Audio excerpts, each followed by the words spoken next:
Hello students, welcome to this new lecture. So this lecture is basically getting started with React, and in this lecture we will be focusing on how React works. So how does React work? And it is a very important question in front of us because we should always think about that, like React should definitely have something very interesting which makes it so adaptable. Now, like all the tech giants, they are using React in their tech stack, like Facebook, because React is being created by Facebook itself, and hence Facebook is using React, and Instagram, like now, which is the part of Facebook, like Facebook has purchased it, it is using React, and so many big tech products which we are using, like Netflix, and so many examples we can think of or we can see, all of them are using React. Now the question is this: if they are using React, it means React has got some special features, some special capabilities which these companies or these tech products are able to achieve. And this is what we will try to explore because it is been said that React makes the web application very fast. It makes it flawless. It makes it seamless because in the web application, performance plays a very important role. Performance means like here time plays a very important role. The reaction time, because if it is getting stuck, then we will get frustrated. We want a very smooth experience, and the web applications we are using these days. Just look at it; they are so seamless, they are so flawless, despite of the fact that they are single page application. Single page applications means one page, it is loading so many heavy stuff, like heavy videos of 500 MB, 300 MB, heavy photos, it is loading. Despite of that, it is so flawless, it is so smooth, and hence something is there. Like there is some concept is involved behind that, which is making it so flawless, so smooth, and that is what we will discuss in this lecture. So let's get started with this lecture. Okay, so basically, getting started with React. So in this lecture, we will be discussing how does React work. So basically, in order to understand it, in order to understand the power of React, what makes it so powerful, so different, like it is so adaptable. First, we have to understand how JavaScript works. And for that, we have to understand the DOM. DOM is the document object model. So what is document object model? Let's try to understand it because here is the key. So the idea is that, see, we have a web browser and we know that the web browser, it can load web pages, not just load, but parse or interpret the HTML language. Because what is a web page? Web page is consists of HTML. So web browser can interpret that HTML and convert it into a visible element. Like in the HTML, if H1 tag is there, so whatever is written inside that H1 tag, automatically it will become big. So that is what web. So web browser can interpret the HTML. And web browser, if I talk about, like the Google Chrome you use, or Microsoft Edge, or Firefox, Mozilla. So different web browsers we have, like Google Chrome is a good example. We can take it. So Google Chrome, what Google Chrome does, like whatever website you open, like www.xyz.com, automatically you will be presented with a visible page. But inside that visible page is the HTML code. So it is interpreting it. Now the question is, how web browser is interpreting that? So basically the web browser, it is making a parse tree, like whatever HTML code is there. So we know that in HTML we use tags. Like in this angle bracket, we use different tags. Like we have header tag, HTML tag, anchor tag, a tag, img, h1, h2, h6, paragraph. So many tags we have. Opening tag, closing tag, opening tag, closing tag. So what the web browser does is it makes a parse tree. So what is parse tree? Tree, we know that tree is like root and child, like parent child.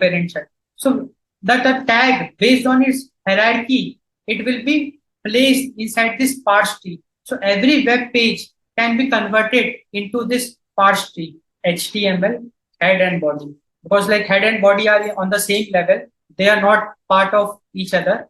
and inside head, like we can have some tags, inside body we can have, and further inside then we can, if they are on the same level, they will occupy the same level. If a tag is inside another tag, like div, inside div element, if we have some tag, then it will be the child of that.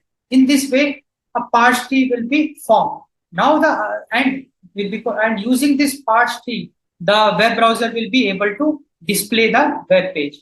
Now JavaScript. What is the role of JavaScript here? So JavaScript can manipulate or play around with this parse tree, and it does so using the document object model. So this parse tree which we have, we also call it like the document object model, wherein we also use attributes, because we know that with the tag we can have attributes. So what is the meaning of attribute? Let me give you one example of attribute. So let us suppose I have a tag, anchor tag, and src is equal to link. So this src is the attribute of that tag. So along with the tag, like in the parse tree, anchor tag will be there, and along with the anchor tag, whatever attributes I have used, that will become the child of that, or a part of that. So all that information will be there, and we also call it like document object model. Like I am not going very deep, very precise, but like for understanding, because we just have to get an idea about what makes React different, or what is so special about React. Its performance is next level. That is our main objective. So okay, we got an understanding that okay, we have document object model, and this JavaScript, the code you write in JavaScript, there I can manipulate with this. Manipulate in the sense that I can shuffle this tree, I can change the content inside a particular tag, I can play with that. So I can play with these tags, I can add a new tags, I can remove the tag, that too in the real time, that too trigger, like if a button is pressed, image gets deleted, or image gets added, like img tag will get added if the button is clicked. If else condition will be there, okay, if button is activated, insert a img tag. Oh, if the button is activated, delete an img tag. All such kind of a manipulation we can do, and that we also call as document object model. So the idea is that based on triggers, based on events, like in JavaScript, I can write like as soon as the web page is load, it will be a trigger, a function will get called, and that function can, like it can introduce a pop-up or a music, something of that. What I can do, whatever I want to do in that function, I can remove a div, I can add a new div, whatever I want to do, I can do. So that is the document object manipulation, like all that I can do using JavaScript. Now the problem is that these activities which I will be doing, it will be very time consuming. Why it will be time consuming? Because just imagine if I do any trigger, like if the button is clicked, if the button is pressed, I add a new image tag in the HTML. So that image tag will get added in the tree. And now the web browser has to once again reparse or reinterpret that tree, because some changes have been done, and it will take some time, and it has to keep on doing that multiple times, and hence traditional JavaScript is slow. It can be very slow, because if you are making a game, if you are making a normal game using JavaScript, wherein you are doing lots and lots of manipulations, updations, deletions of these tags, what will happen is the web browser, it will constantly keep on updating its tree, the parse tree. It will be reinterpreting it, and displaying the latest results. And this may be very time consuming. And here, how React solves this problem, that is the main goal, that is the main thing, that is with the power of virtual DOM. So React uses a very new concept, a very interesting concept, that is the virtual DOM. So there is a difference between a real DOM and a virtual DOM. So now we will be having two parse trees. One will be the real parse tree of the web browser itself, which the web browser will be using to interpret and display the result. And in React, if we are using React technology, I will be using a separate parse tree that I will be calling virtual DOM. So what benefit I will get? So basically, React creates a virtual DOM in memory. So a virtual parse tree will get created, and the advantage is that since virtual parse tree will not do any interpretation. It has nothing to do with the display. It is just the structure. So any manipulation I am doing, it will be very, very fast. Why it will be fast? Because if the tree got updated, I am okay with that. I have to do nothing. I don't have to do any updation on the screen because it's a virtual DOM. And this virtual DOM, how it basically helps us, it enables React to do all the necessary manipulation before making the changes in the browser DOM. Because see, you just feel that in the front end, DOM manipulation is the only thing we are doing. Because just imagine, like if you are using Facebook, somebody likes your pic or your post, then that the like count will increase. And if somebody comments, the comment count will increase and a new comment will add. So all those things are DOM manipulation only because light count, it is being displayed in a region and I have to change the number of that region, the data of that region. It's a DOM manipulation. If I have to add a new comment, like show more comments, if I click that new comment, it should be visible to me. So all those stuff. So everything like all these things are DOM manipulation only. So I got an understanding that okay, in React I use a virtual DOM inside a memory. When I talk about memory, it's the RAM because the web browser also makes use of the RAM. So inside the RAM, I will be creating a virtual DOM and whatever changes is been done because who decides the change? The user decides the change. The way he is scrolling and the way I am getting the response from the server, all that is deciding the current state of the web application.